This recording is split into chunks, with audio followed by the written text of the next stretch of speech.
नमस्कार, स्वागत है आपका योगिता ऑनलाइन क्लासेस में। मैं हूं श्रवण कुमार सागर। आज की इस वीडियो में हम आपके लिए लेकर के आए हैं Bihar board first terminal examination 2023-24 class 9th के मैथमेटिक्स का सॉल्यूशन। तो चलिए वीडियो को शुरू करते हैं। तो आपको कुछ निर्देश दिए रहते हैं जिसको आप पढ़ सकते हैं।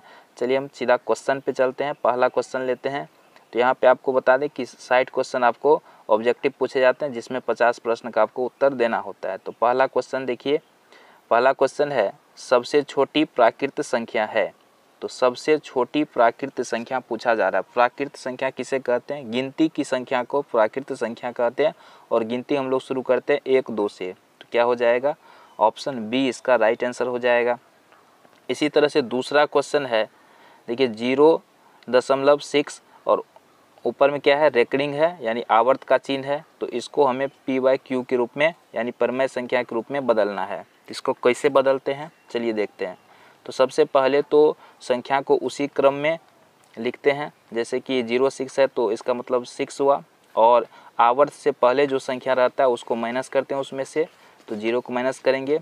यहाँ 10 पे पावर उतना लेते हैं जितना कि दशमलव के बाद अंकों की संख्या रहती है। तो दशमलव के बाद यहाँ 1 अंक है तो पावर में 1 लेंगे। फिर 10 पे पावर कितना हो जाता है? दशमलव बिंदु के बाद बिना आवर्त वाला, तो बिना आवर्त वाला तो कोई है ही नहीं, तो 0 लेंगे।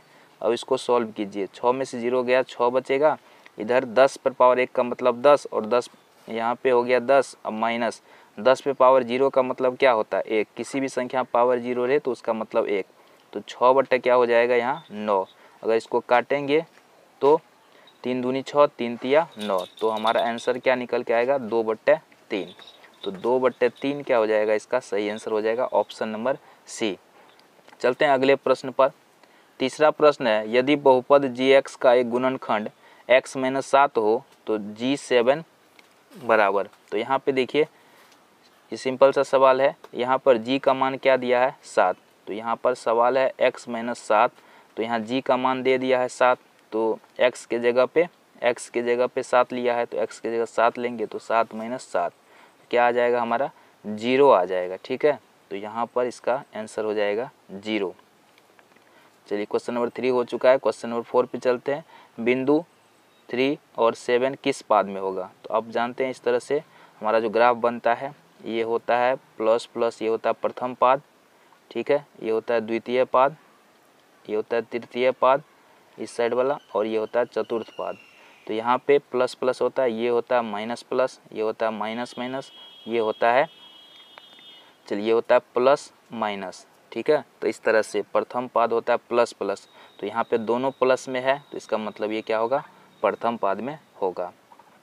चलिए अगला क्वेश्चन है, बिंदु 0 स्थित होगा। तो अगर हम ग्राफ बनाएंगे इसी तरह से तो यहाँ पर 0 आ जाएगा बीच में मूल बिंदु पर, उसके बाद -4, तो इधर आ जाएगा 1 2 3 4। तो ये x अक्ष होता है और ये वाला होता है y अक्ष, तो इसका मतलब y अक्ष पे हो जाएगा, है ना। ऑप्शन नंबर सी इसका भी सही आंसर हो जाएगा।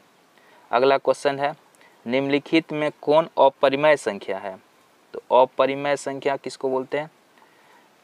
तो अपरिमेय संख्या आप जानते हैं जिसको p/q के रूप में नहीं लिख सकते हैं, वो होता है अपरिमेय संख्या। तो यहाँ पर देखिए 16 का वर्गमूल निकाल सकते हैं, 4 होता है।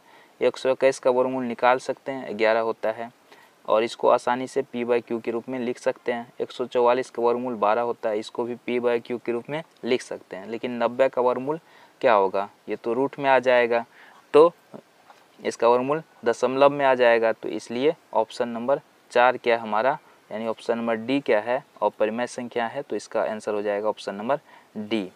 इसी तरह से 7वां क्वेश्चन लेते हैं। बहुपद px बराबर 16x³ + 2x² + 4x + 2 का घात है। आप जानते हैं किसी भी बहुपद का घात क्या होता है? जो उसका सबसे बड़ा घात होता है वही बहुपद का घात होता है। तो यहाँ पर सबसे बड़ा घात क्या है? 3 है, तो इसलिए इस बहुपद का घात क्या हो जाएगा? 3 हो जाएगा। तो ऑप्शन नंबर डी हमारा क्या हो जाएगा? सही आंसर। तो इस तरह से आपने देखा कि काफ़ी इजी क्वेश्चन पूछा गया है, इसको आप आसानी से बना सकते हैं। अगर इससे आगे का भी आपको और विषय का चाहिए सॉल्यूशन तो आप चैनल को सब्सक्राइब कीजिए, वीडियो को लाइक कीजिए, शेयर कीजिए। धन्यवाद।